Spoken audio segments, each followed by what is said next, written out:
109 сабақ математика пәні. Сабақтың тақырыбы бөлшектер, бөлшектерді салыстыру. Мақсаты алымдары бірдей немесе бөлімдері жай бөлшектерді салыстыруды үйренесің.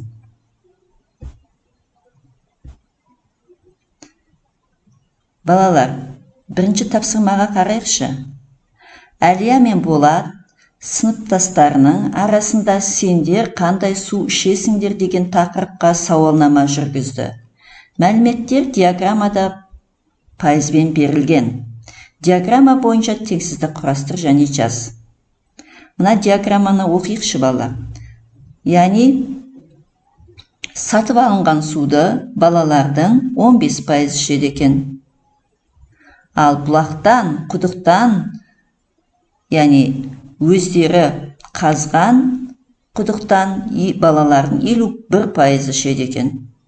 Ал әдетте краннан ағызған судан балалардың 23% ішеді екен. Ал краннан ағызылған, бірақ сүзгіден өткізілгенді 11% ішеді екен. Яғни балалар, біз осы диаграмма бойынша теңсіздік құрастыруымыз керек. Кәнеки сендер өз нұсқаларыңды жаза қойыңдар. Қандай теңсіздіктер құрастыруға болады екен? Ал енді өзімізді тексерейік. Яғни 51% 23%-дан артық. 23% 11%-дан артық. 11% 15%-дан артық. Ой, кем. 15% 23%-дан артық екен. Олай болса, балалар, біз осы бөлшектерді жаздық, яғни осы сандарды диаграмма бойынша жазылған теңсіздіктерді құрастырдық. Енді балалар, бүгін біз енді бөлшектерді салыстыруды үйренеді екенбіз.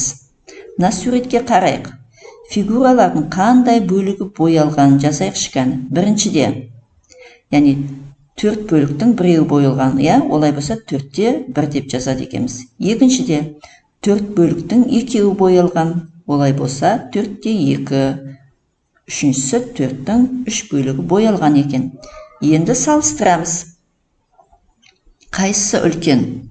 Яғни бөлімі бірдей 2 бөлшектің қайсысының алымы кем болса, сол бөлшек кіші болады. Қайсысының алымы артық болса, сол бөлшек артық болады екен. Яғни 4-те 1 мен 4-те 2 бөлшегінің, яғни 4-те 2 бөлшегі артық екен. Ал 4-те 2 мен 4-те 3 бөлшегін салыстыратын болсақ, бұл жерде 4-те 3 бөлшегі артық екен. Яғни сонда қорытынды жасайтын болсақ, алымы қайсының үлкен болса, сол бөлшек үлкен болады. Қайсының алымы кіші болса, сол бөлшек кіші болады екен. Ал енді мына жерде 3-ші тапсырмада тіктөртбұрыштың боялған және боялмаған бөліктерін көрсететін бөлшектерді жаз, теңсіздік құр дейді. Яғни біз осы тіктөртбұрышты санау үшін көлденеңнен 3 тіктөртбұрыш, тігінен 6 тіктөртбұрыш. Оны біртіндеп санап жүрмейміз, 3-ті 6-ға көбейтеміз. Сонда 18, барлығы 18-ге боялған екен, бөлікке бөлінген екен. Яғни сонда нешеуі боялған? Бірінші неде 18-дің 14-і боялған екен. Ал боялмағаны 18-дің 4-і. Енді екеуін салыстыратын болса, яғни алымында қайсысы кіші болса, сол бөлшек кіші болады. Қайсының алымы артық болса, сол бөлшек артық болады екен. Екіншіге қараймыз. Бұл жерде 18-дің 11-і боялған. Ал 18-дің 7-і боялмаған. Олай болса, 18-де 11 бөлшегіміз артық. 18-дің 10-і боялған, 18-дің 8-і боялмаған. Олай болса, 18-де 10 бөлшегі артық. 18-де 8 бөлігі боялған, ал 18-де 10-і боялмаған. Олай болса, 18-де 10 бөлшегіміз артық екен.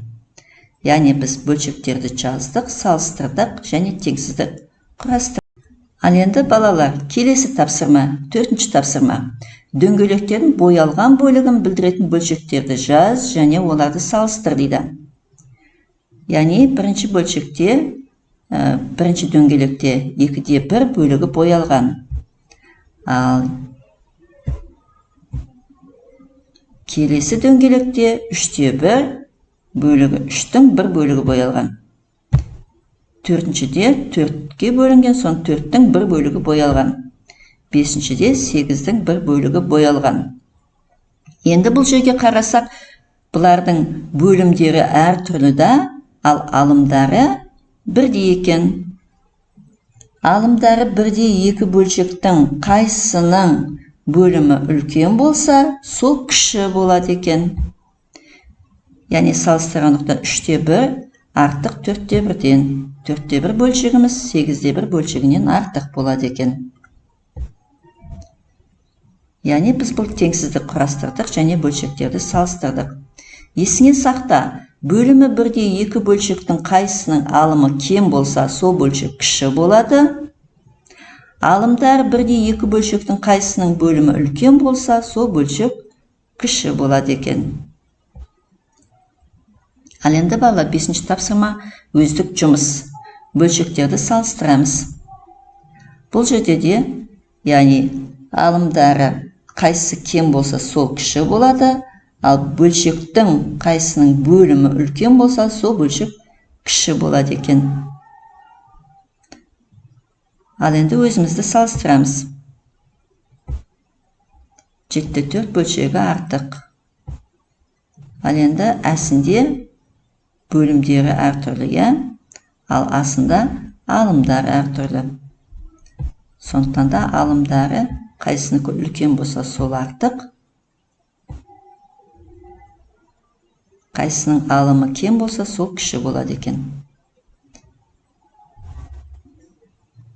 Қатемен жұмыс жүргіземіз, өз жұмысымызды тақтамен тексереміз. Ал енді балалар, кері байланыс берейік. Еркін микрофон әдісі. Бүгінгі сабақта сендер бөлшектер туралы, яғни бөлшектерді салыстыруды үйрендіңдер. Енді өздерің осы нені түсінбедіңдер, сол туралы, яғни өз сұрақтарыңды қойсаңдар болады. Сабақ аяқталды. Сау болыңдар.